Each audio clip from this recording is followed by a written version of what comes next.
Trump, c'est 8 points de plus qu'en 2020. Achim Lippold, Donald Trump lâche du lest. Il fait des concessions dans la guerre commerciale contre la Chine. Le président américain se dit favorable à un abaissement des droits de douane à 80% contre 145 actuellement. Annonce faite à la veille de négociations en Suisse entre le secrétaire au Trésor et le représentant au commerce américain et le vice-premier ministre chinois. À l'écoute de RFI, il est 19h08 dans la bande de Gaza où l'UNRWA assure être irremplaçable pour distribuer l'aide humanitaire.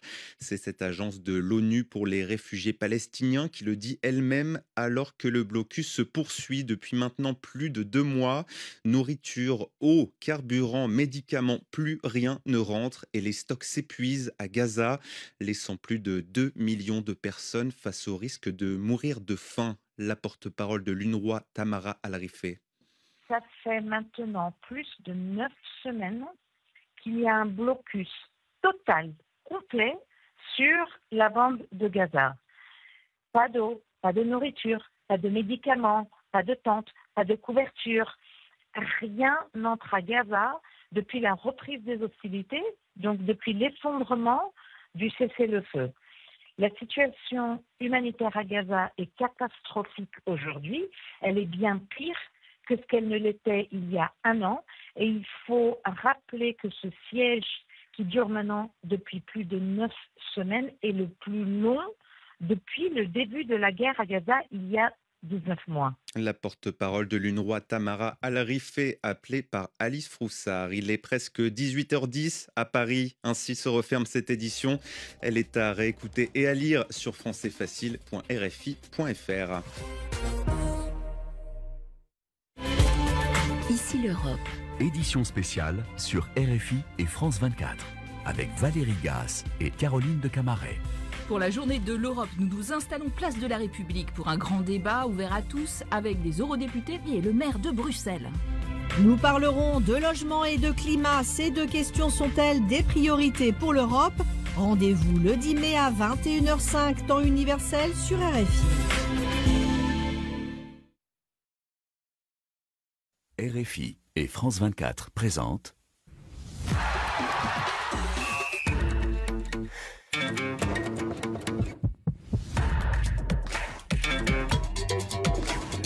Radio Foot International, Annie Gasnier. Bonjour à tous et merci de nous rejoindre dans ce Café des Sports après une semaine non pas épique mais en tout cas très animée par le rythme des demi-finales. Retour de Ligue des Champions et on en ressort un peu essorés, un peu tous fatigués. N'est-ce pas Eric Ramé-Sandratana? Bonjour. Bonjour Annie, je vais mettre mes lunettes, comme ça je vais être solidaire. Comme ça on pourra se regarder voilà, dans le exactement. blanc Moi, je vois des rien, yeux. alors je vais les enlever. Mais Eric, félicitations. Bravo merci, au PSG. j'ai rien fait, mais je suis content. Ouais. non, franchement, c'est bien, on est content. En tant que Il Parisien. reste une dernière marche. Ouais. On s'enflamme pas, il reste une dernière marche. D'accord, vous êtes à l'unisson des joueurs alors. Ouais, bien sûr. Et puis nos 2 amis sont là pour vous encadrer. Eric, attention, il faudra vous... Hein Je pourrais pas vous séparer tout le temps, les gars. Bonjour Rémi Ngono. Bonjour Annie. C'est le thème. J'ai mis mes lunettes pour voir si les fantômes étaient sur le plateau. Quel fantôme? Vous savez, ceux qui sont morts et qui... Au champ d'honneur. Voilà, au champ du déshonneur, après avoir chanté tous les malheurs en disant que c'est notre heure qui a sonné et finalement... Ah, mais c'était l'arbitrage, Rémi, vous savez bien. Bien sûr. Bonjour Xavier Le Barré. pape serait mort bonjour sans à tous. voir comment le Barça remporte. On va pas commencer le débat avant les titres. pas On va vous possible. laisser présenter les titres. Ça va être compliqué. Hein. Frédéric, Bonjour. Alors, bonjour Annie. C'est parti le Facebook Live. Il se ça les régale intéresse déjà. Alors Chris Loïc Mpika, il a gagné le concours. Déjà là, le premier connecté depuis Brazzaville.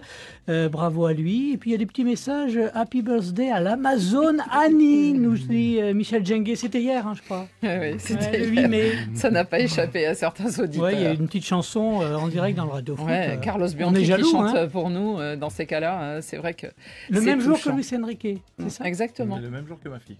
Alors, c'est très important. On fait une spéciale anniversaire. En plus, c'est un jour historique. Bah donc, ouais, quand même. Une semaine historique. Donc pourquoi jour férié pour ça. Alors, dans les débats du jour qui ont déjà presque commencé, nous évoquerons cette finale inédite de la Ligue des Champions. Entre Barça et PSG, Inter, Milan. Non, ils ne sont pas là. Ils ont justement écarté le PSG, Arsenal et Inter Milan, le Barça, pour disputer cette finale du 31 mai. Le PSG du Qatar est-il en train de devenir un club aimé grâce notamment à son style de jeu? Et l'Inter qui revient pour sa 2e finale en 3 ans, est-ce grâce à l'expérience de ses cadres?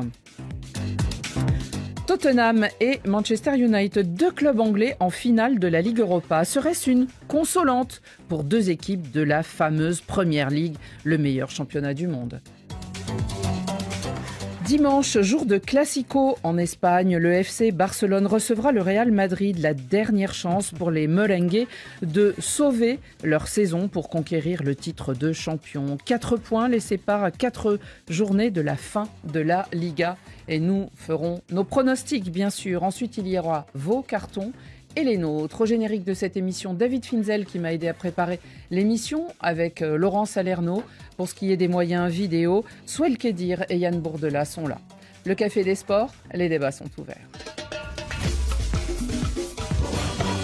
Marc-Vivien Foué, ambassadeur de l'UNICEF au Cameroun. Prix Marc-Vivien Foué, RFI France 24.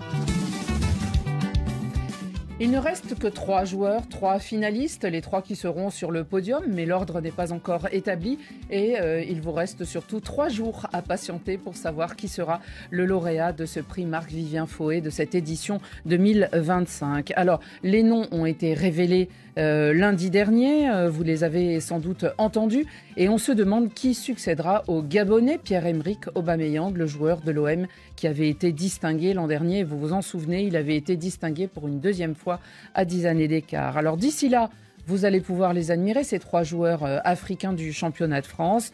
Il s'agit évidemment du Sénégalais Habib Diarra, du RC Strasbourg, de l'Ivoirien Evan Guessant, de l'OGC Nice et aussi de Achraf Hakimi, du Paris Saint-Germain. Mais les 2 premiers, Habib Diarra et Evan Guessant, ont accepté de réagir à leur nomination.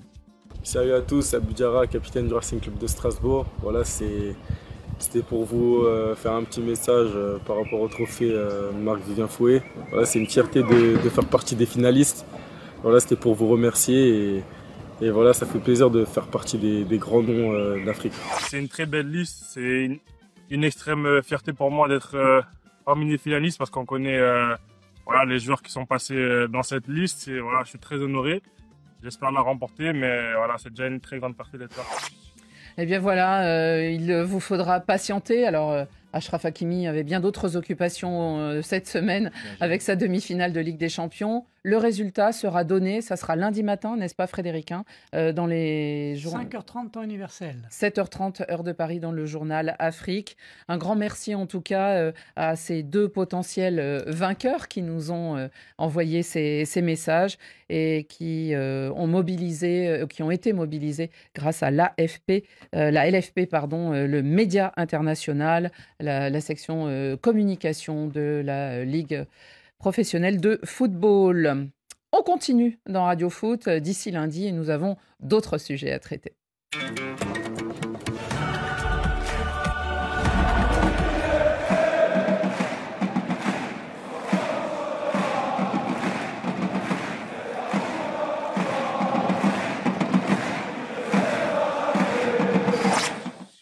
Eric, vous avez déjà suivi des matchs avec les supporters dans ces COP? Non, jamais. Jamais. J'avoue, franchement, bon. On a vu Javier Pastore au match aller à Arsenal, et même au retour, là, il était là. Mais alors là, il était avec les VIP.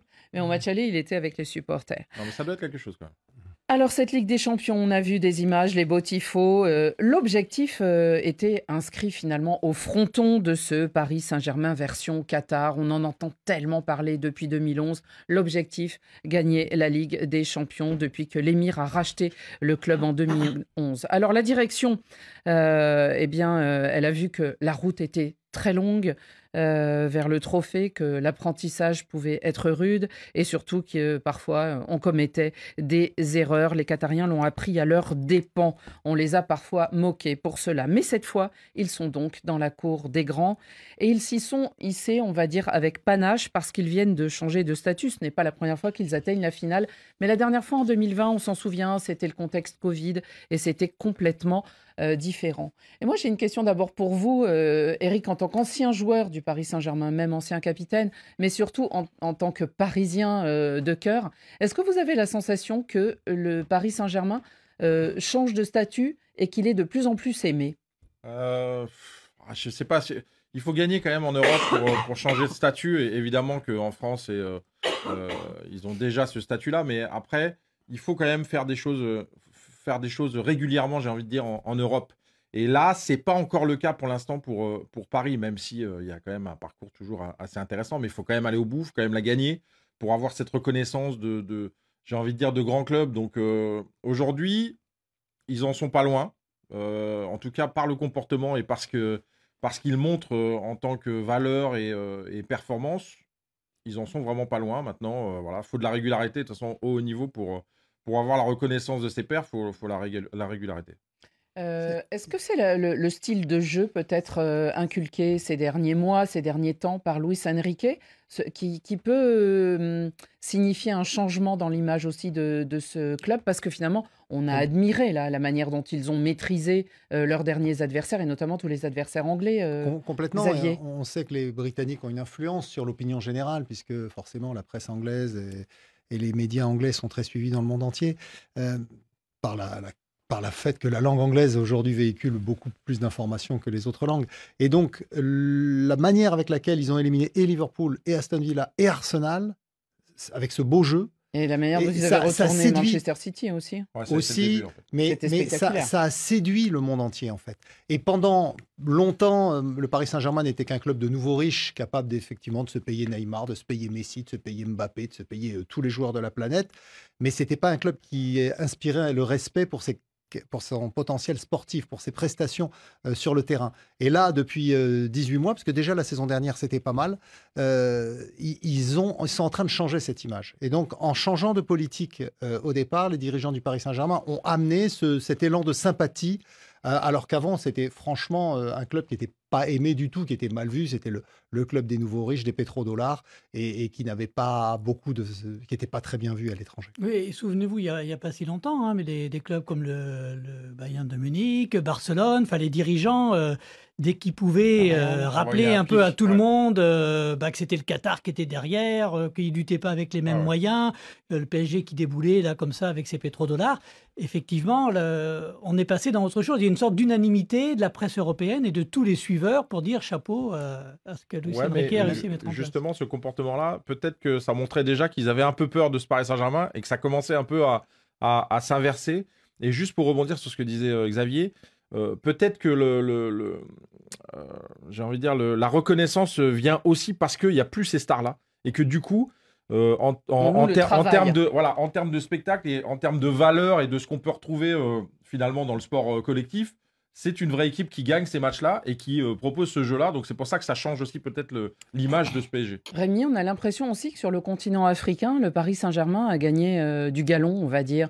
On sait que Marseille, pendant longtemps, par sa tradition d'accueillir des Africains dans son effectif, dans sa direction, avait la cote. Est-ce que là, le Paris Saint-Germain, on a entendu cette semaine sur RFI, dans Rappel sur l'actualité, beaucoup d'auditeurs qui venaient, qui parlaient de leur admiration ou de leur amour depuis une dizaine d'années pour le Paris Saint-Germain. Vous sentez ça aussi sur le continent ?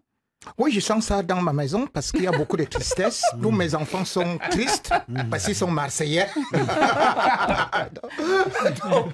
donc, si vous voulez mes impressions, je commence par ma maison.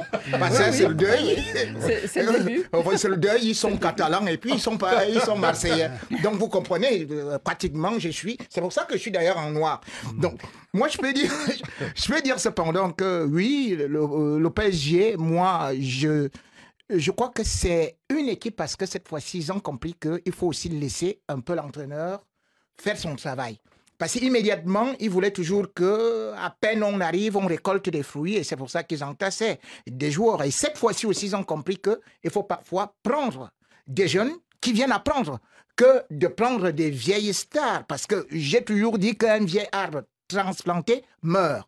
Donc généralement, ils ont pris les vieilles stars qui avaient déjà connu un succès ailleurs. Et malheureusement, c'est-à-dire que depuis qui manquait d'ambition et qui venait tout simplement là, comme par pour l'image, Rémi. Hein. Oui. On se souvient de Beckham, par exemple, il était venu 6 ou 7 mois, mais c'était pour mettre la lumière sur le PSG. Zlatan. Donc, ils ont réussi néanmoins à mettre cette lumière avec des stars, mais ils ont déçu par la suite. Mais n'oublions pas qu'il n'y a pas 3 mois, le PSG, franchement, était critiqué dans le monde entier. N'oublions pas qu'il y a à peine un mois et demi, le PSG était au bord de l'élimination, n'eût été cette rencontre avec Manchester Exactement. City, qui était aussi on a fait des débats ici même pour dire que Luis Enrique, son modèle était dépassé. Donc, on le disait ici. Sauf que moi, je voyais qu'il y avait peut-être quelque chose qui était en train de se construire. Mais bon, ce PSG également, oui. C'est fou, la mémoire sélective de Rémi Ngono. C'est quoi? Justement, lui, il critiquait le Paris Saint-Germain. Moi, je disais, Luis Enrique sait où il va. Et maintenant, il est en train de s'attribuer le mérite de la presse française. C'est incroyable. C'est extraordinaire. Je n'ai jamais été méchant envers le PSG. Tu es en train de raconter n'importe quoi. Non, jamais. Eric, on pouvait pas prévoir non plus cette transformation. Aujourd'hui, c'est vrai que jusqu'à peut-être pas décembre, mais en fait, il y a aussi la transformation de Dembélé qui a favorisé aussi certainement ses résultats. Cette transformation, elle vient aussi depuis 2025 où ils ont explosé tout ce que... L'année 2025, effectivement. Ils ont explosé tout ce qu'on attendait ou ce qu'on n'attendait pas finalement peut-être. Alors ça a commencé à changer au début. Peut-être que c'était pas aussi flagrant que ça. Mais après, vraiment, 2025 a mis en lumière... ça avait déjà changé dès le début de saison, et même déjà la saison dernière. Oui, et Luis Enrique a toujours été clair sur ses objectifs. Non, ça n'a pas changé en début de saison. Si, ça a changé dans le jeu. Après, ils n'étaient pas en réussite, effectivement. En forme. Doué n'était pas encore là. Si, il était là, mais il fallait qu'il s'acclimate. n'était pas là. Donc aujourd'hui, c'est des joueurs qui... Il y avait déjà la base de ce jeu-là. Exactement. Après, ils ont déjà les occasions, ils se procurent des dizaines d'occasions contre Gérone, ils gagnent pas contre l'Atlético. Oui, mais ça devenait ridicule parce qu'on calculait le nombre d'occasions manquées. Donc, bien sûr, mais et Luis Enrique a toujours eu un discours très clair. Il a dit on va y arriver, je continue d'y croire, on va y arriver. Et finalement, il y est arrivé. Il n'est pas encore arrivé. Est-ce que... Il arrive en finale. Non. Il arrive en finale. On arrive quand on rapporte. Est-ce que Frédéric, vous avez des supporters du PSG quand même? Il y en a en pagaille. Et puis il rebondissent l'ouverture de l'émission. On l'a pris Marie-Vivien Fouet. On a vu 2 vidéos, Habib Diarra et Evan Guessant. On a fait celle d'Achraf Hakimi. Mais je peux vous dire que là, il fait quand même l'unanimité. On verra bien lundi. Mais Steve Jobs, Hakimi va les coiffer sans trembler pour le prix Marie-Vivien Fouet. Il n'y a pas photo, etc., etc. Et puis dans les débats parallèles là, que nous lancent les auditeurs, vous avez parlé à la maison, on supporte l'OM. Vous êtes sûr que c'est pas le FC Barcelone que supportent vos enfants? Nous demande Soline Crochot. Il supporte le FC Barcelone et il supporte l'OM. Mais c'est ça que j'ai dit. Double gueule. Le PSG, en tout cas, disputera sa 2e finale de Ligue des Champions sans jamais l'avoir remportée. Pour l'Inter Milan, c'est le retour 2 ans après une finale perdue.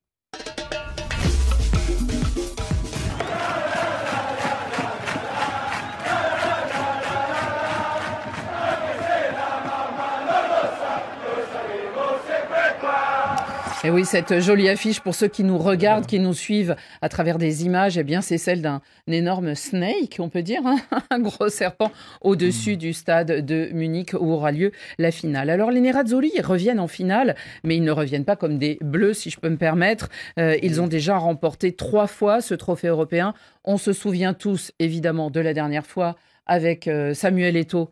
N'est-ce pas, Rémi, dans l'effectif, sur la pelouse, et José Mourinho sur le banc. Après, il faut chercher plus dans les souvenirs, puisque c'était en 1964 et en 1965 que s'est illustré l'Inter Milan. Cette équipe, en tout cas, championne d'Italie sortante. Elle l'a été aussi en 2021. Finaliste malheureuse en 2022, c'était contre Manchester City, donc 2 finales en 3 ans.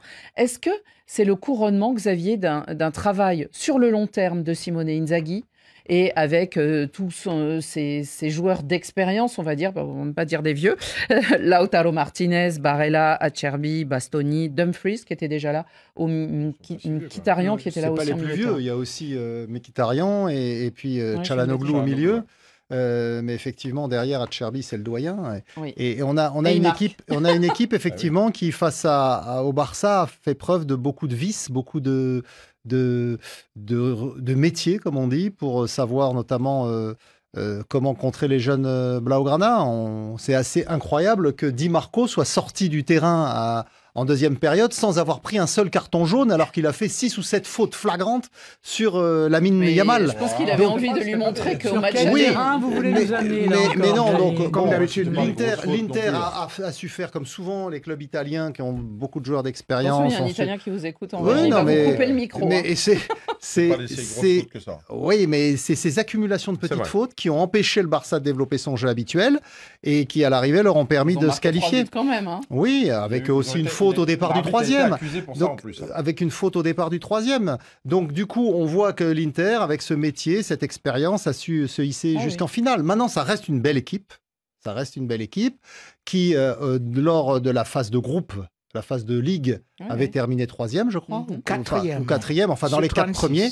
Dans les 4 premiers, donc qui était logiquement en demi-finale.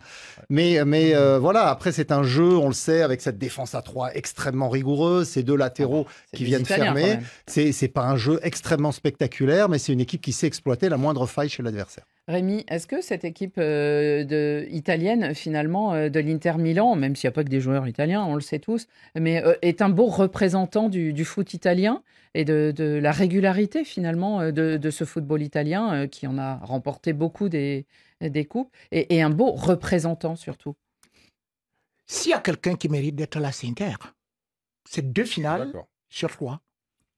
S'il y a quelqu'un qui mérite là, ils ont bastonné aussi Arsenal de la même façon. C'est-à-dire en football rigoureux et tout. Vous avez vu, quand ils ont battu Arsenal, c'est 1-0. Donc pour être déjà dans le top 4, il faut savoir jouer au football.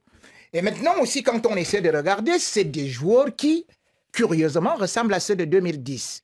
C'est-à-dire qu'ils sont déjà quand même un peu âgés. Quand vous voyez le Papi qui élimine les bébés du Barça, vous comprenez immédiatement qu'il faut une certaine dose d'expérience lorsqu'il s'agit d'une telle compétition. Donc c'est pour ça que je dis aujourd'hui que pour arriver à ce niveau, Inter a prouvé beaucoup de choses. Mais je dois quand même aussi avouer qu'ils ont concédé beaucoup d'occasions. Lors des 4 derniers matchs de Ligue des Champions, ils ont concédé chaque fois plus de 20 tirs. Alors qu'ils arrivaient avec la meilleure défense. Alors qu'ils arrivaient avec la meilleure défense. C'est-à-dire que, en fait, qu'est-ce qui fait aujourd'hui que Inter reste également là? On va quand même dire qu'ils ont aussi un merveilleux gardien de but. Donc, pour moi, aujourd'hui, si Inter gagne et a gagné, c'est parce qu'il était au-dessus de Barça. Et si même Inter réussit à aller jusqu'au bout, il mérite de gagner. Oui, celui-ci, il est en train de parler de faute sur Yamal. Monsieur, vous avez dit que vous avez déjà gagné. Et il y a un proverbe africain. Et il y a un proverbe africain qui dit que... Et il y a un proverbe africain qui dit que la couronne n'est pas digne sur la tête d'un âne. Quand l'arbitre est avec toi, tu gagnes plus facilement. C'est bien connu. C'est un proverbe africain que tout le monde connaît. 2007, vous vous appelez FC éliminé. FC éliminé. 2007 éliminé. 2017 éliminé. 2018 éliminé. Le Barça est sorti la tête haute avec l'avenir devant lui. Contrairement au Real Madrid qui a été éliminé piteusement. Alors, il y a, avant de donner la parole à Eric, qui va faire évidemment le pendant des deux, l'arbitre, il y a quand même nos auditeurs aussi. La solidité de l'Inter, il y a des supporters là qui se réveillent. L'Inter de Milan, équipe solide qui va donner des mots de tête au PSG. Ono Arnaud qui nous dit ça. Un petit message également, Robson De Souza, pour lui, il fait un parallèle avec le Chelsea de 2012. Hein, cette équipe qui, à un moment, s'était mis en mode mission là avec Tourelle et s'est mis à tout gagner. Non, c'était pas Tourelle, 2012. C'était Roberto Di Matteo, un entraîneur que tout le monde a oublié. Roberto Di Matteo, qui était en mission aussi. Mais il y avait Drogba surtout. Et ça, c'était la clé. Les joueurs étaient en autogestion. Eric, comment vous voyez-vous cette équipe de l'Inter? Elle doit faire peur au Paris Saint-Germain, j'imagine. Et il y a aussi tout le savoir. Alors, Xavier parle de vice, mais en tout cas, le savoir-faire italien aussi, on le sent dans cette équipe expérimentée. Non, bien sûr. En fait, c'est peut-être l'équipe qui est un petit peu l'antidote pour le Paris Saint-Germain, c'est-à-dire qu'elle est quand même équilibrée défensivement, elle est capable de marquer des buts, elle a aussi un parcours qui ressemble à un champion, c'est-à-dire qu'elle a aussi cette chance qui lui permet justement d'arriver en finale, parce que quand on regarde le comportement et le match du Barça, j'ai envie de dire que tout le monde pensait que le Barça allait passer, et finalement, au cœur, à l'expérience, et puis à la chance aussi, tu passes et tu vas en finale. Donc ils ont rien volé. Le Bayern en ils n'ont rien volé, hein, bien sûr. En ils n'ont demi, absolument rien volé. Avec 36% de possession, ils battent le Bayern. Bien sûr. 28%, ils battent le Barça. Et sans pour autant oublier qu'ils dosent quand même 7 buts au Barça. On ne va pas dire que c'est le hasard. Ce n'est pas le hasard. Ils méritaient tout à fait. C'est pour ça que je dis que bon, vous avez barré condoléances les plus attristées. Elle est bien équilibrée. Elle va récupérer Pavard, pardon. Il y a des adversaires qui Pavard. Donc voilà, ça, pour moi, aujourd'hui, l'Inter est favori pour son expérience, pour le fait qu'ils ont déjà gagné cette compétition, et puis aussi pour le fait que, pour l'instant, la dynamique, elle est plutôt bonne. Pour l'instant, les bookmakers donnent combien? 27%. Et c'est-à-dire des chances pour Inter. Mais sauf qu'on oublie que c'est cet Inter-là qui, bien évidemment, d'ailleurs, en 2010, Inter avait 12%. Mais de toute façon... Après, ça reste...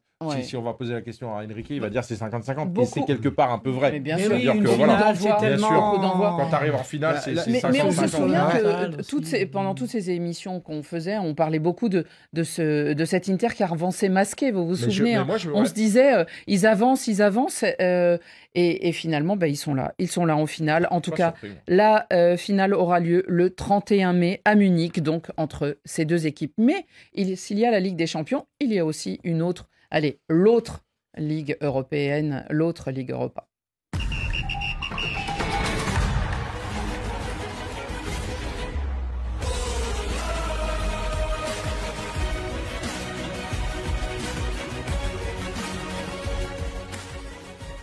On pourrait un peu parler de finale des éclopés. Un peu des éclopés, alors non pas pour leur parcours pour ce qui est de la Ligue Europa, justement, leur parcours européen, notamment celui de Manchester United, je crois qu'ils restent invaincus, ils n'ont pas perdu de match, mais évidemment, Tottenham et Manchester United sont les grands clubs anglais malades en championnat. Ils naviguent tous les deux dans les basses eaux entre la 15e et la 16e place. Alors Tottenham a écarté finalement ce petit club, surprise venant du cercle polaire norvégien qui était Bodo Glimt. Et puis, à la surprise un peu générale, Manchester United a vraiment laminé l'Athletic Bilbao, qui est 4e du championnat espagnol. Et ils les ont laminés alors que la finale aura lieu dans leur stade à San Mamés. Ces deux clubs, donc, ne vont pas très bien en championnat. Rémi, est-ce qu'on peut dire, pour ces deux clubs, que c'est une consolante, cette finale ? C'est une consolante et même c'est la dernière chance. Parce qu'il faut savoir que l'Angleterre quand même aura, je crois, 7 représentants, si jamais. 6. 5 plus donc le vainqueur de la Ligue Europa. On ne va pas mettre non plus tout le championnat en jeu. Oui, d'accord, voilà. Donc normalement, puisque vous voyez Manchester United quand même en 15e position et puis Tottenham en 16e. Donc, il n'y a plus d'espoir. Et finalement, il y a cette Ligue Europa où c'est la plus grande opportunité. Et puis, ce qui est intéressant, c'est que Manchester United a réussi à récupérer quelques blessés. Et je dois d'ailleurs saluer le travail de Casemiro, qui lui-même, il est en train de renaître. Et bien sûr aussi, il y a... un ancien merengue, c'est ça? Oui, parce que oui, comme par hasard, mais il faut voir. Non, mais bien sûr, on l'avait un peu enterré. C'est lui qui est présent dans tous ces matchs-là. Et puis, il y a aussi autre chose, c'est que Amad arrive. Voilà quelqu'un qui sait dribbler, qui sait perforer. Et puis, j'ai dit que cette équipe de Manchester United, surtout aussi, fait preuve de résilience et surtout des révoltes, parce qu'ils étaient quand même menés et mal menés. À la première mi-temps, ils ont encaissé le premier but, et puis ils ont réussi à retourner avec Mount qui fait un doublé. Moi, je dis quand même que c'est une équipe qui peut remporter cette coupe. Eric? Ouais, non, mais c'est vrai qu'ils ont mis, c'est entre la 70 et la 75e avant de marquer le premier but. Alors, franchement, en face, j'ai pas vraiment vu une équipe qui avait envie de revenir complètement non, mais d'inverser le. Il menait 1-0, mais vraiment dans le comportement, je trouvais que ça manquait d'agressivité et Manchester United derrière et leur ont mis 4-1. Ils en mettent 4 en 15 minutes. 20 minutes. Il y a un constat implacable, c'est le 14e et le 15e, ou le 15e et le 16e de la Première Ligue valent le 4e du championnat d'Espagne et le champion de Norvège. Donc ça veut dire quelle est la supériorité aujourd'hui de la Première Ligue. Il ne faut pas faire de telles comparaisons. Plus son championnat que les autres équipes aussi. Que la Première Ligue a failli avoir... Eux, ils ont lâché le championnat. Bah oui, c'est ça aussi. Peut-être, mais là, si ça s'était mieux goupillé, notamment en Ligue des Champions, la Première Ligue... Si tu prends comme ça, alors Paris Saint-Germain qui a éliminé toutes les équipes de Première Ligue, la Première Ligue ne vaut rien. La Première Ligue pouvait avoir 11 clubs qualifiés pour les Coupes européennes la saison prochaine. Il n'y en aura probablement que 10. Mais ça démontre qu'aujourd'hui, le championnat d'Angleterre est largement au-dessus des autres. Et deux clubs comme Manchester United et Tottenham, depuis plusieurs semaines, effectivement, ils ont un seul objectif, c'est de gagner cette Ligue Europa pour aller en Ligue des Champions la saison prochaine, puisqu'ils n'y arrivent pas. Sur les résultats qu'il y a eu en championnat cette saison, et en championnat et en Coupe de la Ligue, c'est 3 victoires pour Tottenham. 3 victoires de Tottenham. Ils ont remporté les 2 matchs de championnat et ils ont éliminé Manchester United en Coupe de la Ligue. Donc, oui, il y a un petit avantage psychologique. Maintenant, je pense que Manchester... On a l'impression qu'ils se relèvent et que eux, alors si Luis Enrique a mis du temps à inculquer son style, là on a l'impression que Ruben Amorim, l'entraîneur portugais parachuté en fin de saison, quand même réussit à faire quelque chose de son groupe. Je pense que sur la qualité du groupe, sur le talent des joueurs, Manchester United est un petit peu au-dessus. Ah oui. Et puis il y a tellement de joueurs qui ont des revanches à prendre. On parlait de Casemiro, Bruno Fernandes bien sûr. Enfin, on va pas tous les citer. Bon, oui, mais ils ont vraiment envie. Ils ont vraiment envie de remporter ce trophée. D'autant plus que la dernière fois qu'ils ont été en finale de cette coupe de cette Ligue Europa, ils ont perdu contre Villarreal. Exactement. Ils l'avaient gagné quelques temps auparavant. Donc aujourd'hui, malheureusement, la Ligue Europa, c'est la compétition de Manchester City. De Manchester United. Manchester City est en Ligue des Champions. C'est même plus qu'une consolante, moi je dirais. Enfin, vous avez ce ticket pour la Ligue des Champions. Ok, ils passent à côté en championnat. Et l'année prochaine, s'ils sont avec les grands et qui jouent les mardis et les mercredis, personne ne se rappellera. On aura oublié qu'ils ont terminé 15e du championnat. Et ils auront en plus le titre avec la Ligue Europa. Franchement. Et comme ils ont un grand gardien, André Onana. Ça dépend des jours. En tout cas, ça doit plaire aussi à nos passionnés du football anglais, j'imagine, Frédéric. Ils parce que quand déjà même, United avec le trophée, mais je suis pas très étonné. Il y a eu dans cette Ligue Europa, il y a eu une finale Chelsea-Arsenal il n'y a pas très longtemps aussi. Donc, Chelsea qui lui aussi se retrouve en finale de la 3e Ligue européenne conférence. Donc ça vient encore corroborer. Mais il y a quand même un club espagnol. Voilà pour ce qui est donc de ces coupes européennes. Il y a les championnats, toujours. Certains ont déjà sacré leur champion. Le Paris Saint-Germain, n'est-ce pas, Eric en Allemagne, c'est pareil, le Bayern Munich la semaine dernière. Et il y en a d'autres où c'est plus incertain, et notamment en Espagne.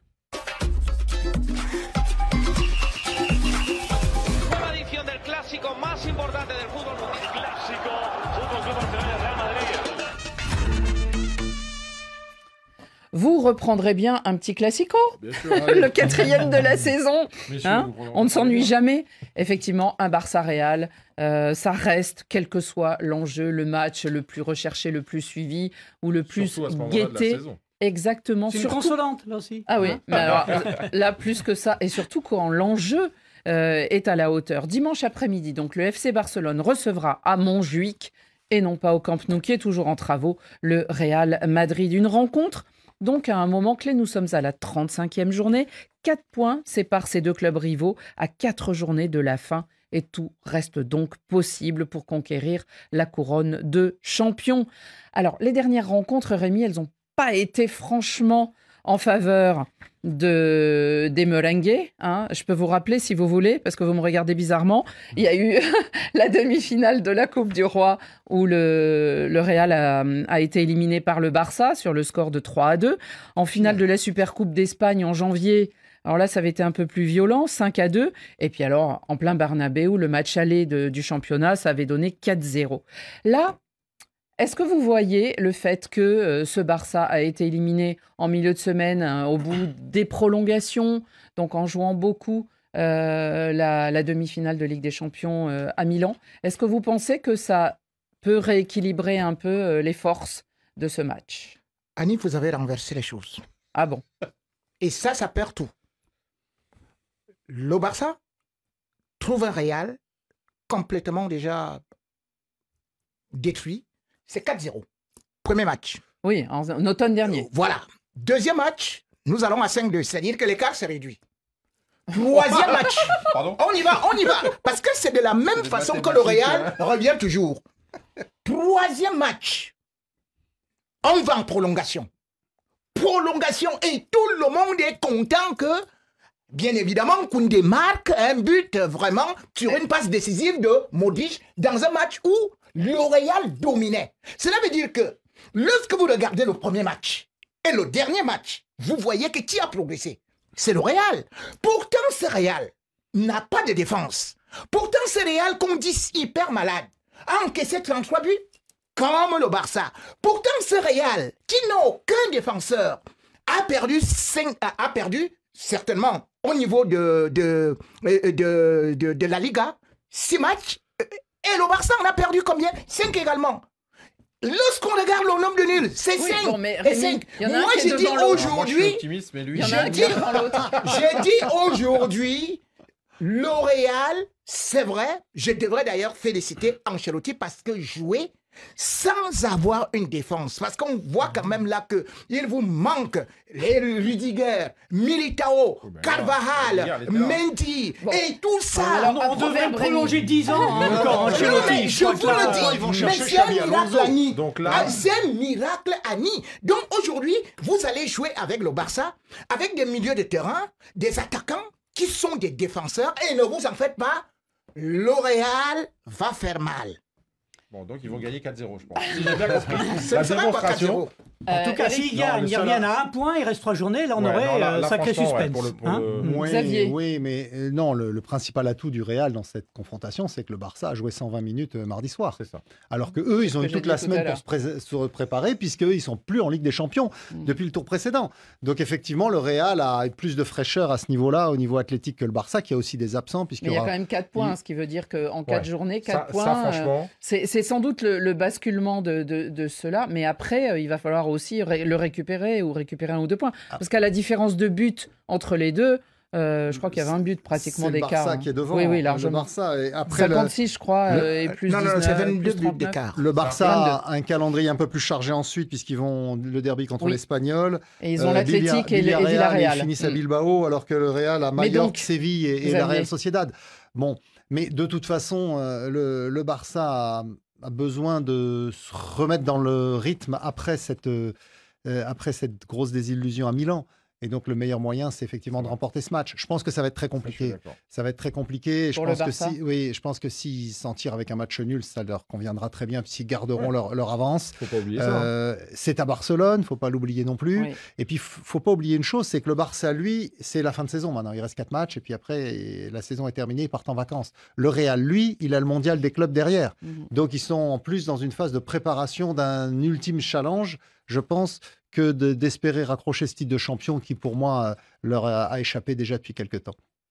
Eric ? Ouais, non. Après, il y a quand même, j'avoue, franchement, le côté mental, faut voir aussi dans quel état sont les Barcelonais, parce que tu prends quand même un coup derrière la tête. Ils étaient tellement sûrs d'eux. Est-ce que c'est pas l'opportunité, justement, pour Mbappé, Vinicius et Bellingham, de s'illustrer enfin, de montrer aussi que leur valeur. C'est un vrai rattrapage. Voilà. C'est un vrai rattrapage sur la saison. Et dans un match qui est hyper suivi. Ils n'ont pas eu 50 000 jokers. Là, c'est un vrai joker. Alors, après, ça reste quand même...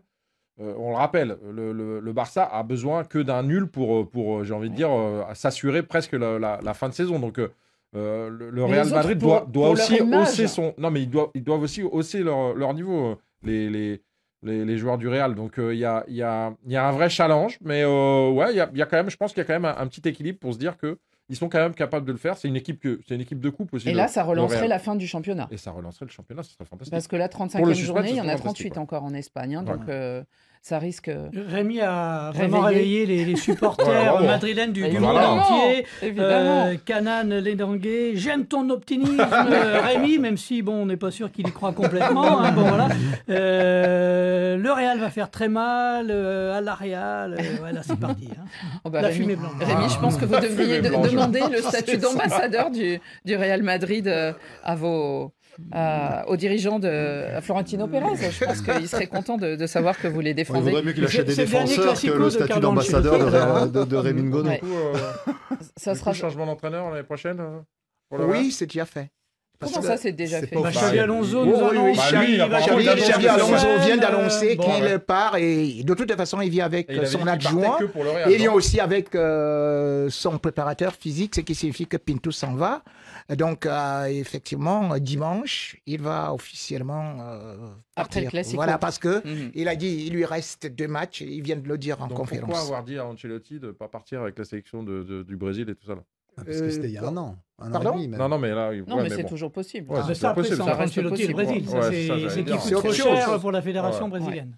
En tout cas, le match, pour sans doute faire plaisir aux auditeurs et spectateurs du côté de l'Asie, eh bien, ce match sera à 16h15, 14h15 en temps universel. Alors, soyez au rendez-vous parce que le dernier classico de l'année, le 4e, donc, ça vaudra sûrement, sans doute, le spectacle. Allez, on y va à la session carton, bien sûr.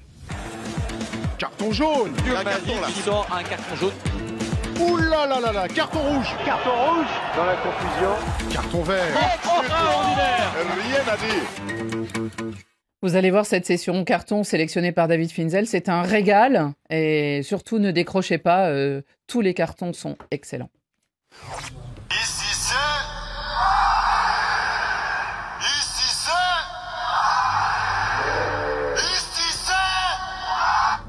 Bonjour Radio Foot International, bonjour Annie, c'est Wally Diouf depuis le Sénégal. Je m'adresse un carton vert à Paris Saint-Germain qui a fait un excellent travail.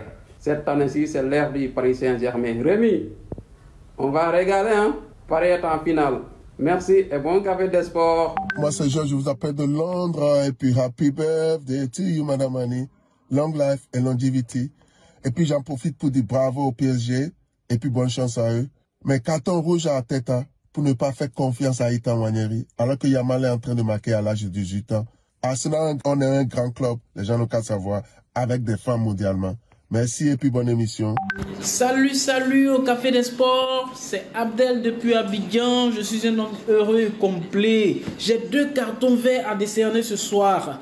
Le premier, il va à l'endroit de l'équipe de l'Inter, qui m'a permis d'avoir une paisible. Merci Dumfries, merci Fratesi, merci à vous tous.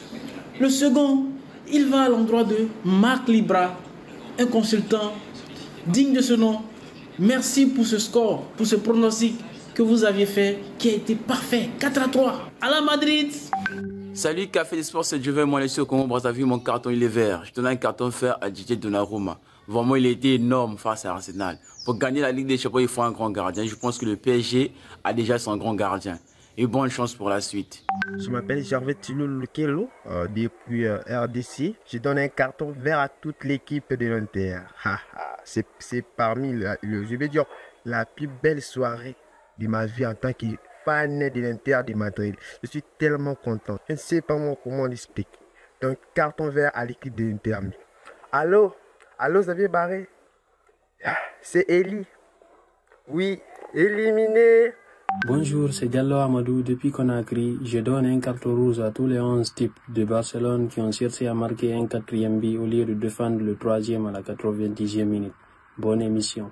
Bonjour Annie, bonjour à toute l'équipe de Radio Foot. Je suis Ibrahima depuis Lyon. Pour ce Café des Sports, je donne un carton vert à Yann Sommer, le gardien du Temple, auteur d'un match XXL qui a mis le Barça hors d'état de nuire cette saison en Ligue des Champions. Moi, c'est Aloïs depuis Mondo au Tchad. Je dresse un carton vert à Inter Milan qui a su éliminer le FC Barcelone de la Ligue des Champions. Xavier Barré, quand on côtoie un trône, on respecte les rois actuels. Rémi Ngono, on est ensemble. Depuis le Cameroun, j'adresse un carton vert à Paris, au Paris Saint-Germain par rapport à ce qu'ils ont fait. Vraiment, Paris, vraiment nous syndiqués, c'est dans notre cœur et vivons Paris. Oui!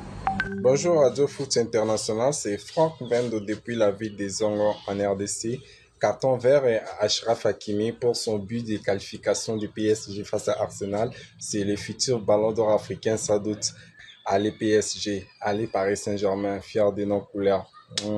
Bonjour Radio Foot, Luc Christophe Conakry. Double carton vert. Le premier est attribué à Madame Annie Gasnier. Joyeux anniversaire à vous. Et le second est attribué à tous les commentateurs de foot, qu'ils soient italiens, allemands, espagnols, français et francophones. Ces gens nous procurent une émotion toute particulière au-delà des images que nous voyons. Le Café des Sports, salut. Ici, c'est Olumaye Aïma depuis le Bénin. Mon carton, il est vert comme ce fruit et je l'attribue à Harry Kane pour avoir remporté son tout premier trophée de sa carrière avec le Bayern Munich, lui qui a commencé sa carrière footballistique depuis 2011. Bonjour Radio Foot. Moi, c'est Jonathan à partir de Lubumbashi, RDC. Mon carton est vert. La verdure, c'est la vie.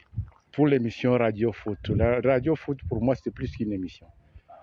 Quand je suis l'émission de Radio Foot, j'ai toujours un cahier à côté pour enrichir mon vocabulaire, pour enrichir mon français.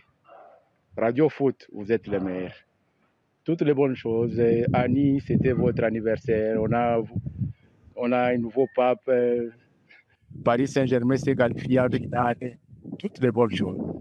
Bravo, bravo. Ruiz doit suivre aussi à Radio Foot pour améliorer son français. Ciao. Vraiment, merci parce que c'est excellent et on adore vous suivre et vous écouter ainsi. Moi, j'ai beaucoup aimé les supporters de l'Inter Madrid, bien sûr. Ils sont très nombreux. Ils remplissent notre page Facebook, d'ailleurs, ces dernières heures.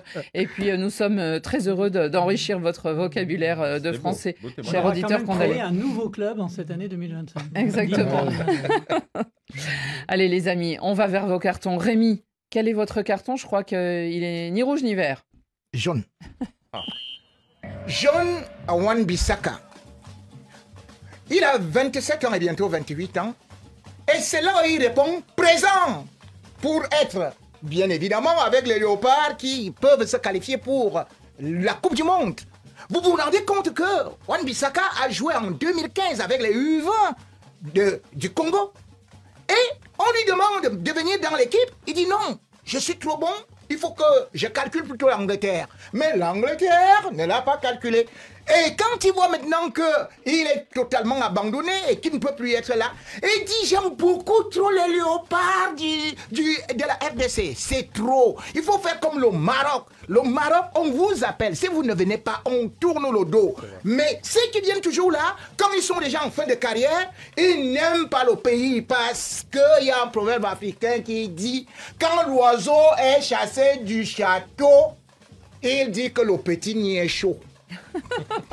Bon, en tout cas, vous avez un ancien coach africain en face et il a l'air d'approuver.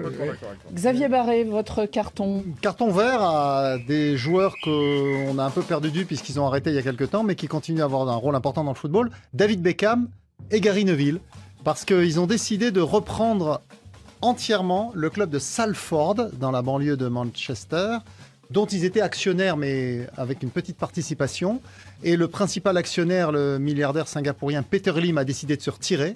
Et Beckham et son copain Gary Neville ont dit, puisque c'est ça, nous, on va mettre de l'argent pour sauver le club. Club qui est passé en petite dizaine d'années de la 8e à la 4e division en Angleterre. Donc bravo à ces anciens joueurs, c'est pas les seuls, qui mettent de l'argent de leur poche pour aider au développement d'autres clubs de football. Oui, et qui peuvent d'ailleurs rester dans des catégories plus faibles, mais qui enthousiasment leur quartier les week-ends. Frédéric, votre carton? C'est un carton vert et si vous voulez bien en profiter, il faut fermer les yeux. Vous imaginez au milieu de l'océan Indien, une île, de l'eau turquoise, du sable, on est aux Seychelles. C'est la Coupe du monde de beach soccer. Et devinez qui se retrouve en demi-finale? La Biélorussie. Oui, le Sénégal. Sénégal, Biélorussie. Ils sont là, les lions des plages, demi-finale. Et peut-être, qui sait, une finale. De l'autre côté, c'est Brésil-Portugal. On aura peut-être une finale Brésil-Sénégal. Moi, une île océan Indien, j'étais à Madagascar. Je suis désolé. Bah oui, naturellement. Bah oui. Eric, votre carton à vous. Carton vert pour mon équipe de cœur. Parce que j'ai le Paris Saint-Germain, mais j'ai aussi l'équipe de cœur de Nancy. qui monte en Ligue 2 Vous cette avez année. joué, hein? Où j'ai joué, j'ai été formé même de là-bas, pardon. Et donc voilà, je voulais les féliciter pour le parcours qui a été long et difficile. Regardez. Je ne sais pas qui c'est. Disons qu'il était plus affûté. Ça faisait longtemps. Hein.